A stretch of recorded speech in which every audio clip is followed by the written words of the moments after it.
एक तरफ जहां मालदीव और चीन आपस में मिलकर भारत की टांग खींचने में लगे हुए हैं, वहीं दूसरी तरफ भारत कुछ ऐसे प्रोजेक्ट पर काम कर रहा है जिससे चीन की इकोनॉमी भी जल्द ही पीछे हटने वाली है। और इसमें सबसे ज्यादा नुकसान मालदीव को होने वाला है, क्योंकि भारत के प्रधानमंत्री नरेंद्र मोदी ने किसी अन्य कंट्री की बजाय भारत में ही 1 करोड़ घरों की छत पर सोलर पैनल्स लगाने की बात कही है। इससे मालदीव को इसलिए नुकसान होने वाला है क्योंकि भारत की कुछ कंपनियां मालदीव में सोलर पार्क सेटअप करने वाली थी, लेकिन अब मालदीव में सोलर पार्क सेटअप करने की बजाय इस प्रोजेक्ट पर भारत में खुद इन्वेस्ट किया जा रहा है। दरअसल भारत के अयोध्या में राम मंदिर की सफलतापूर्वक प्राण प्रतिष्ठा के बाद भारत सरकार ने सूर्योदय योजना का अनाउंसमेंट कर दिया है। इस प्रोजेक्ट का मुख्य मकसद पॉल्यूशन को कम करने के साथ साथ इलेक्ट्रिसिटी कंजप्शन के लिए उपयुक्त मात्रा में इलेक्ट्रिसिटी जनरेट करना है। यही नहीं, इसके अलावा इस प्रोजेक्ट की केबल सिंगापुर तक बिछाई जानी है, जिससे अन्य देशों को भी इलेक्ट्रिसिटी एक्सपोर्ट करके प्रॉफिट कमाया जा सके। भारत के 1 करोड़ घरों की छत पर सोलर पैनल्स लगाने के बाद एक बड़ी मात्रा में इलेक्ट्रिसिटी प्रोड्यूस होगी और इस तरह की रिन्यूएबल एनर्जी का यूज करके पॉल्यूशन को कम किया जा सकेगा। पूरी अपडेट क्या है इस वीडियो में समझते हैं और आपको यह भी बताएंगे कि चीन की गोदी में बैठे मालदीव को इस प्रोजेक्ट से किस तरह का झटका लगने वाला है। लेकिन आगे बढ़ने से पहले इस वीडियो को एक लाइक करके चैनल को सब्सक्राइब जरूर कीजिएगा, जिससे हमारे चैनल की नई वीडियो सबसे पहले आपको मिल सके। दरअसल मेन खबर यह है कि इस समय भारत में जिस तेजी के साथ इलेक्ट्रिसिटी की रिक्वायरमेंट बढ़ रही है, उसके लिए भारत को अन्य देशों से भी इलेक्ट्रिसिटी इंपोर्ट करना पड़ रहा है। और अभी हाल ही में कुछ दिनों पहले जब भारत के विदेश मंत्री एस जयशंकर प्रसाद नेपाल के दौरे पर गए हुए थे, तो नेपाल से 10,000 मेगावाट बिजली 10 सालों तक इंपोर्ट करने की डील को फाइनलाइज किया गया।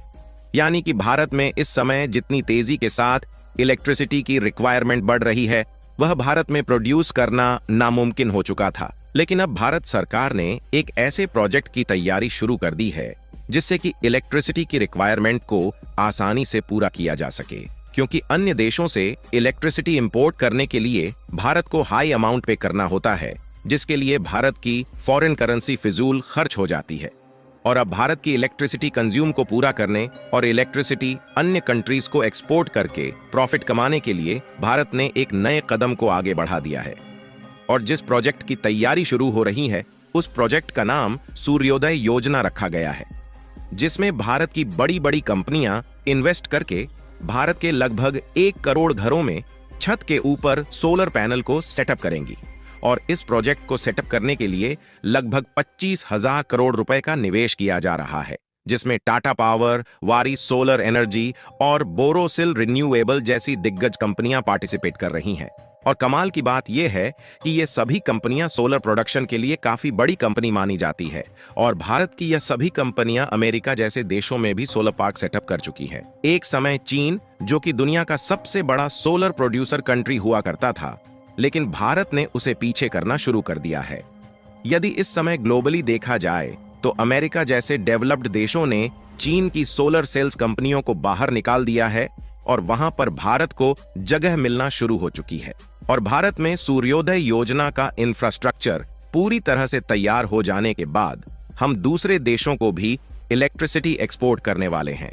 और इससे मालदीव को इसलिए नुकसान होने वाला है क्योंकि पिछले साल यानी कि 2023 की शुरुआत में मालदीव और भारत के बीच एक डील फाइनल हुई थी, जिसमें भारत ने मालदीव में फ्लोटिंग सोलर पार्क को बनाने की बात कही थी। भारत के द्वारा सेटअप किए जाने वाले इस फ्लोटिंग सोलर पार्क की खास बात यह थी कि इससे मालदीव में इलेक्ट्रिसिटी जनरेटर के उपयोग को कम किया जा सकता था। हालांकि इस प्रोजेक्ट पर भारत की 2 कंपनियां ताज एक्सकोटिका और इस्पा ने ज्वाइंट वेंचर में काम करना शुरू कर चुकी थी। लेकिन जब भारत और मालदीव के विवाद बढ़ते गए तो भारत ने इस प्रोजेक्ट को मालदीव में न लगाने का फैसला लिया और इसके लिए समुद्र के नीचे जो केबल बिछाई जा चुकी थी, भारत ने अब उसको रिकवर करना शुरू कर दिया है। और इस इन्वेस्टमेंट से इसी प्रोजेक्ट को अब भारत में सेटअप किया जाएगा। इसके अलावा कुछ इन्वेस्टमेंट प्लान लक्षद्वीप के लिए भी तैयार किया जा रहा है, जिससे मालदीव के बजाय लक्षद्वीप को अच्छा टूरिस्ट सेक्टर बनाने के लिए वहां पर उपयुक्त मात्रा में इलेक्ट्रिसिटी प्रोड्यूस की जा सके। इसीलिए चीन की गोदी में जा बैठा मालदीव अपने आप को बहुत सुरक्षित मान रहा है, लेकिन अभी भी शायद मालदीव को इस बात का अंदाजा नहीं है कि भारत की इकोनॉमी जल्द ही चीन की इकोनॉमी को बीट करने वाली है, क्योंकि भारत ने जिस तेजी के साथ रिन्यूएबल एनर्जी पर वर्क करना शुरू किया है, उससे यूएई, यूनाइटेड स्टेट और कनाडा जैसे देश, जो कि पहले चीन को अपने प्रोजेक्ट सौंप रहे थे, लेकिन अब उन्होंने इस प्रोजेक्ट को भारत की कंपनियां को देना शुरू कर दिया है। ऐसा इसलिए क्योंकि भारत की कंपनियां क्वालिटी के साथ किसी प्रकार की कॉम्प्रोमाइजेशन नहीं करती, और इस समय जिस तेजी के साथ भारत की इकोनॉमी आगे बढ़ रही है, उससे चीन जैसे बड़े बड़े देश जल्द ही पीछे हटने वाले हैं। साथ ही मालदीव को चीन से हाथ मिलाने का अंजाम भी जल्द ही पता चल जाएगा। इसके अलावा इलेक्ट्रॉनिक कंपोनेंट्स के मामले में भारत का एक्सपोर्ट हर साल बढ़ता जा रहा है, और पिछले 9 मंथ्स के डाटा को देखा जाए तो इसमें लगभग 22% की बढ़ोतरी देखी गई है। यानी कि अभी तक चाइनीज इलेक्ट्रॉनिक कंपोनेंट जो ग्लोबल मार्केट पर कब्जा किए हुए थे, अब इंडियन कंपनी रिप्लेस करना शुरू कर चुकी है। और बिजनेस स्टैंडर्ड की एक रिपोर्ट के मुताबिक इलेक्ट्रॉनिक्स एक्सपोर्ट $20 बिलियन के पार जा चुकी है। यानी कि जिस तेजी के साथ भारत के इलेक्ट्रॉनिक कंपोनेंट्स का एक्सपोर्ट बढ़ रहा है, वह भारत की इकोनॉमी के लिए मील का पत्थर साबित हो रहा है।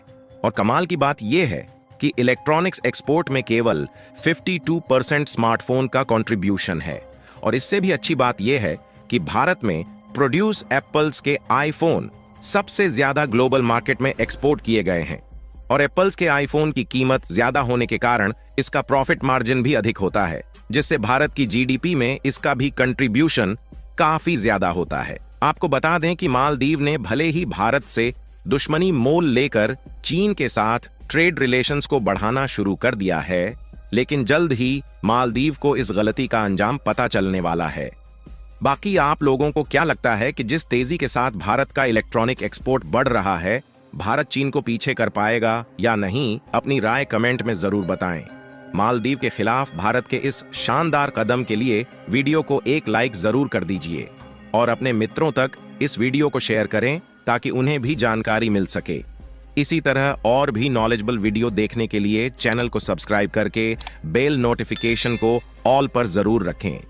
जय श्री राम।